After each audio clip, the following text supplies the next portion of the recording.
तो हेलो दोस्तों, आप सभी का स्वागत है रोजगार विद खुशी चैनल पर। मेरा नाम मनोज, मैं आप सभी का स्वागत करता हूं। तो आज जो हम पढ़ेंगे वो पढ़ेंगे दक्षिण भारत का इतिहास। तो हमने पिछली वीडियो में पढ़ा था। आज जो है हमारा दक्षिण भारत का इतिहास दूसरा पार्ट है।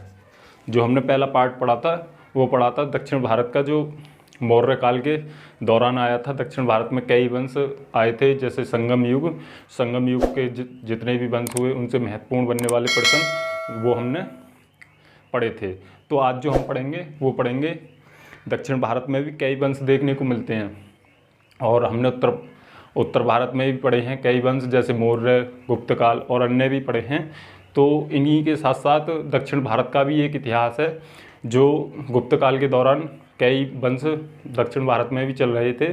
तो उन दक्षिण भारत के वंशों से जितने भी राजा हुए और उन राजाओं द्वारा किए गए कार्यों से जितने भी क्वेश्चन बनते हैं, आज हम उन्हें पढ़ेंगे और उनसे बढ़ने वाले क्वेश्चनों को ध्यानपूर्वक रखेंगे। और आज हम इसकी भौगोलिक स्थिति भी जानेंगे, जो दक्षिण भारत में जौन से वंश आए, कौन कौन से वंश आए और उन वंशों की स्थिति क्या थी, कहाँ थे वो वंश, किस राज्य में पड़ते थे, किस नदी के किनारे थे। तो आज वो भी पढ़ेंगे हम।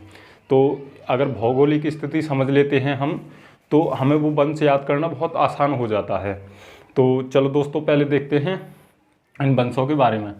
तो परिचय के बारे में पढ़ते हैं दोस्तों पहले। तो लगभग 500 ईस्वी से 1200 ईस्वी के मध्य दक्षिण भारत में कई वंशों का उदय हुआ।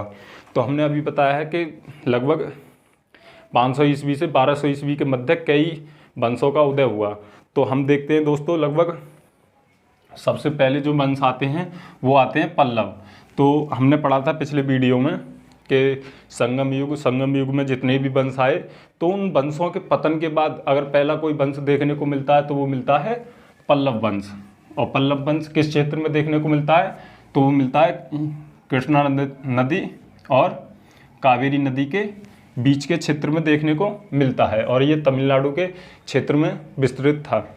और इसके बाद जो वंश आते हैं तो वो आते हैं कल्याण चालुक्य। तो हम चालुक्य पढ़ेंगे। तो इसके बाद जो वंश आते हैं वो आते हैं चालुक्य। चालुक्य भी कई प्रकार के आते हैं। तो सबसे पहले जो आते हैं वो आते हैं वातापी के चालुक्य, और उसके बाद जो आते हैं वो आते हैं वेंगी के चालुक्य। और अगर वातापी चालुक्य की बात करें तो इनका जो क्षेत्र था वो था कर्नाटक और मध्य प्रदेश के क्षेत्र में। जो पश्चिमी तट पर कर्नाटक और महाराष्ट्र हैं, उनके इसका जो वातापी चालुक्य का क्षेत्र था वो था महाराष्ट्र और कर्नाटक का क्षेत्र। और अगर वेंगी चालुक्य की बात करें तो कृष्णा नदी और गोदावरी नदी के बीच का जो क्षेत्र था वो था वेंगु चालुक्य। और अगर हम देखें तो आंध्र प्रदेश के क्षेत्र में यह वंश विस्तृत था। और इसके बाद आते हैं दोस्तों राष्ट्रकूट। राष्ट्रकूट की बात करें दोस्तों, तो ये राष्ट्रकूट जो थे ये लगभग महाराष्ट्र के पूरा वंश महाराष्ट्र के क्षेत्र में विस्तृत था।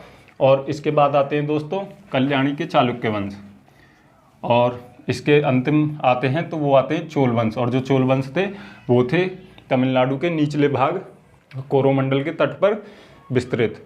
और इसे हम देखते हैं दोस्तों, तो हमें ये भौगोलिक स्थिति समझ में आई कि कौन कौन से वंश कहाँ थे और किस नदी के किनारे थे, किस राज्य में थे, तो वो हमने समझा। और जितने भी वंश थे ये कहाँ थे? तो ये विंध्याचल पर्वत के नीचे थे। तो विंध्याचल पर्वत का मतलब है कि विंध्याचल पर्वत से नीचे दक्षिण भारत में ये वंश विस्तृत थे। और सबसे पहले जो हम वंश पढ़ते हैं वो पढ़ते हैं पल्लव वंश।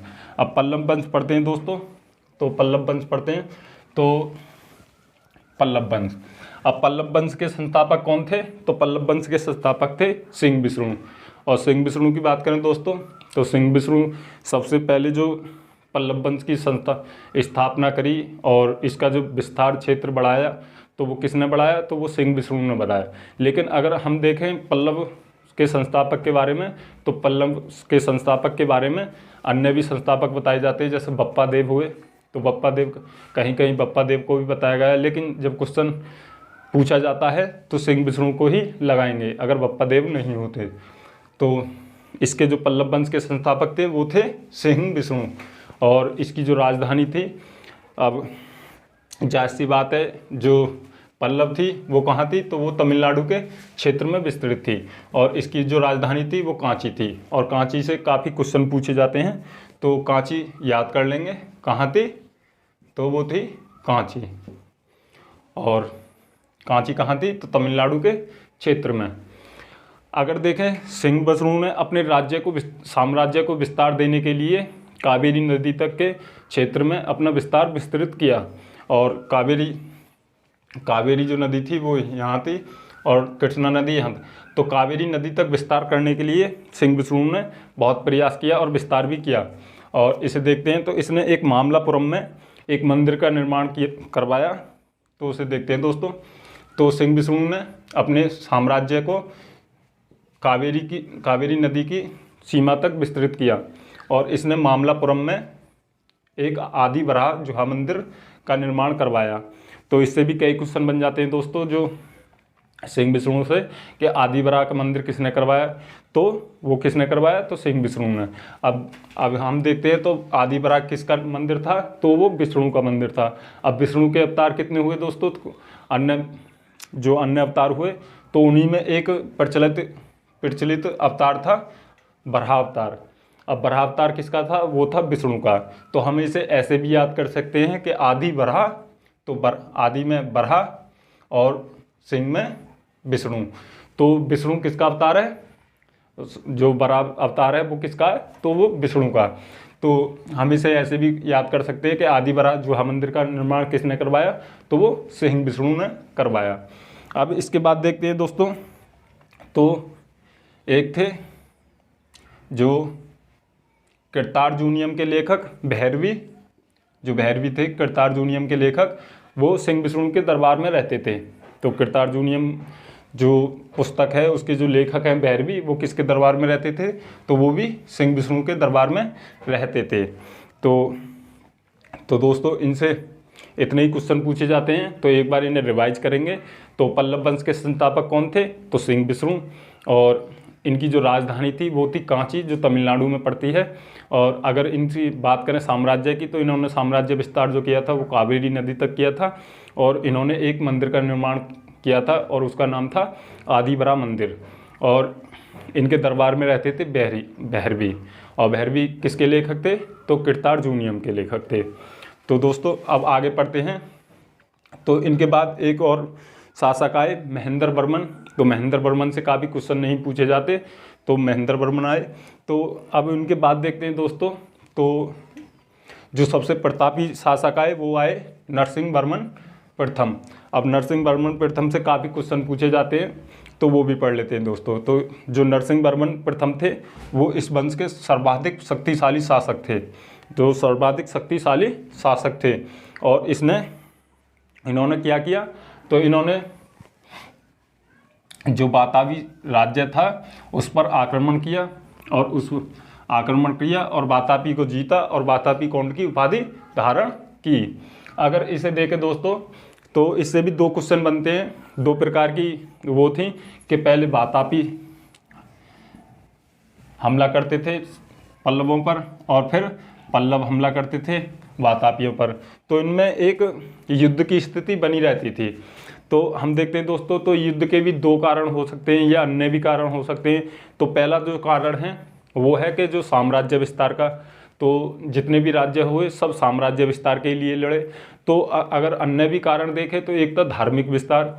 अगर हम देखते हैं दोस्तों, तो जो वैष्णव धर्म के मान्यता थे और शैव धर्म के मान्यता थे, तो इन शैव धर्म और वैष्णव धर्म में जो युद्ध होते रहते थे, तो वो इसी प्रकार होते रहते थे कि हमारा वैष्णव धर्म उच्च पर होगा और उनका शैव धर्म उच्च पर होगा, तो इसलिए भी होते थे। लेकिन एक और कारण था कि जो कृष्णा नदी का क्षेत्र था वो काफ़ी उपजाऊ क्षेत्र था, और उसके लिए काफ़ी युद्ध होते थे। तो जो कृष्णा नदी का उपजाऊ क्षेत्र था उसके लिए काफ़ी युद्ध होते थे। अगर इससे अन्य देखें तो दोस्तों, जो नरसिंह वर्मन द्वितीय हैं प्रथम हैं, तो उन्होंने बातापी को जीतकर बातापी कौंड की उपाधि धारण की।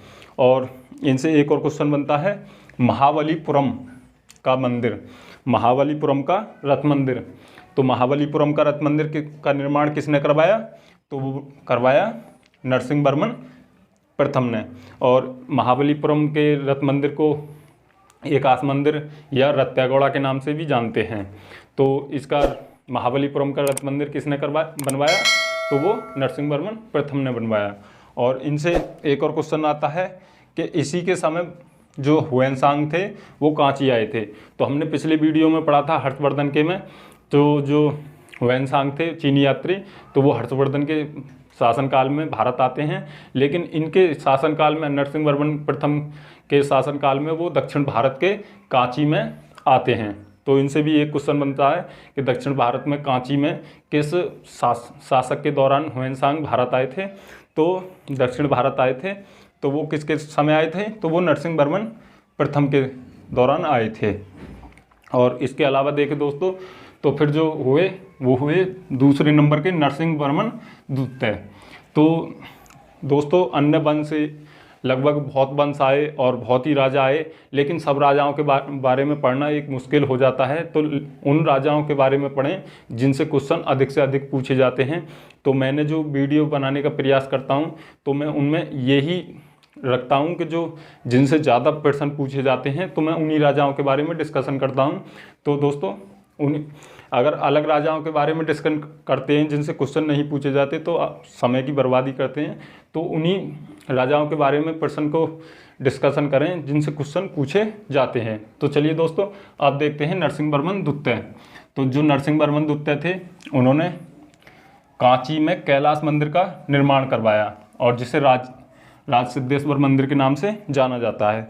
तो दोस्तों हमने पढ़ा है कैलाश मंदिर दो बनवाए, लेकिन जो एक कैलाश मंदिर है वो कांची का, वो किसने बनवाया? तो वो नरसिंहवर्मन द्वितीय ने बनवाया। लेकिन एक कैलाश मंदिर है महाराष्ट्र का, तो वो कौन ने बनवाया? तो वो राष्ट्रकूटों ने बनवाया। तो हम वो अगली वीडियो में पढ़ेंगे। तो जो कैलाश मंदिर है कांची वाला, वो किसने बनवाया? तो वो नरसिंहवर्मन द्वितीय ने बनवाया। लेकिन जो कैलाश मंदिर है महाराष्ट्र वाला, वो राष्ट्रकूटों ने बनवाया। वो अगली वीडियो में हम डिस्कस करेंगे।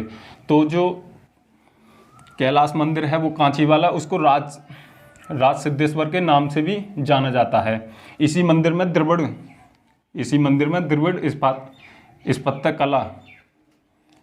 कला की शुरुआत हुई। तो हम दोस्तों देखते हैं जो द्रविड़ स्थापत्य कला है, और नागर है, और जो बेसर शैली है।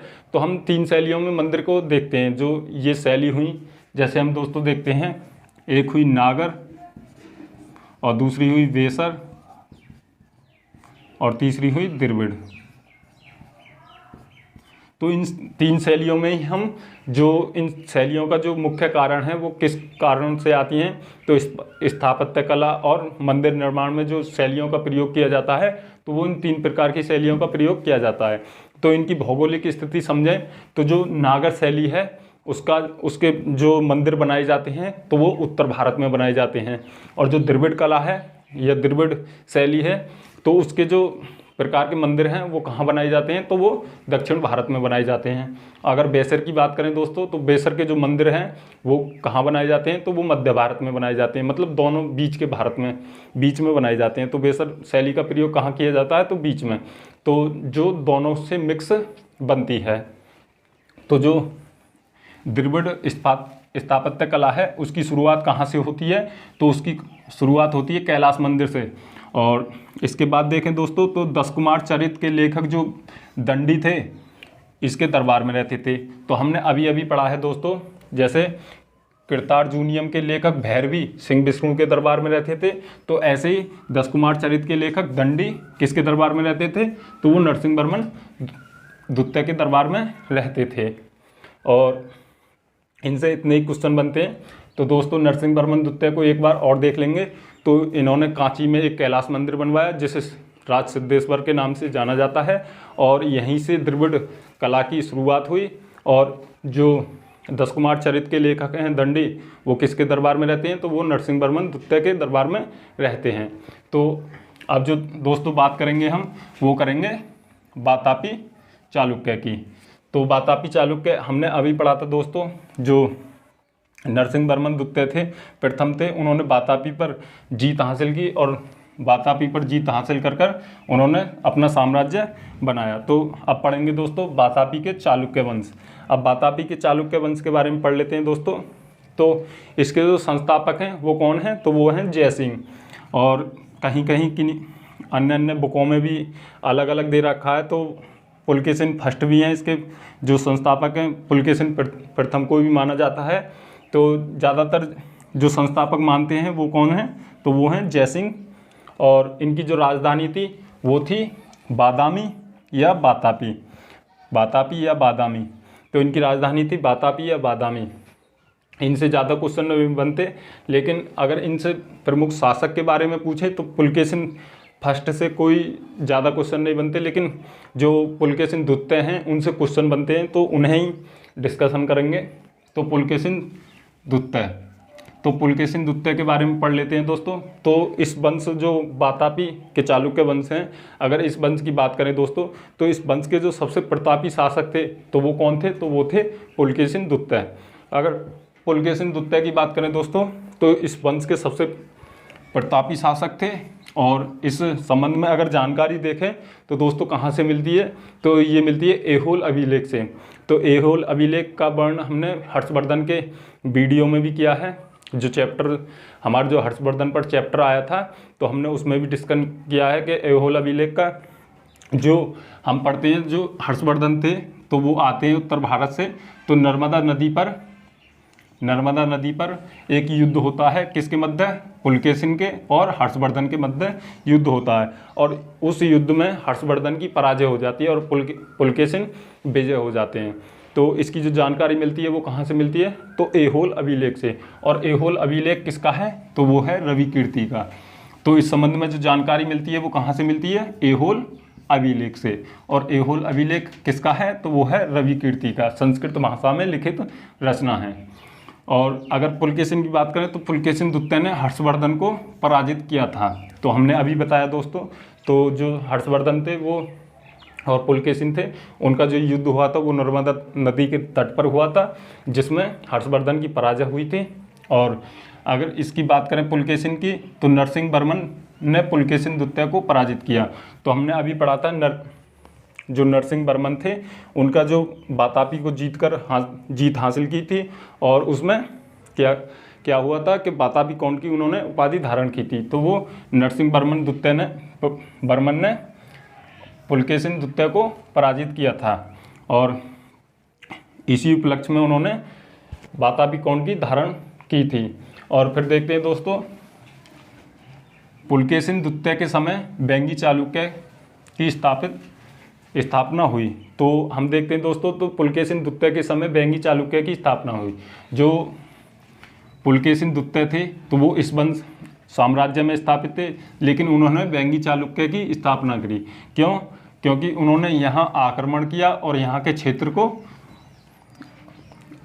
क्षेत्र को जीता, और वहाँ अपने भाई कौन थे, तो विष्णुवर्धन, उनको दिया और उन्हें वहाँ का राज्य बनाया। तो वहाँ अपना साम्राज्य या वेंगी चालुक्य स्थापित किया।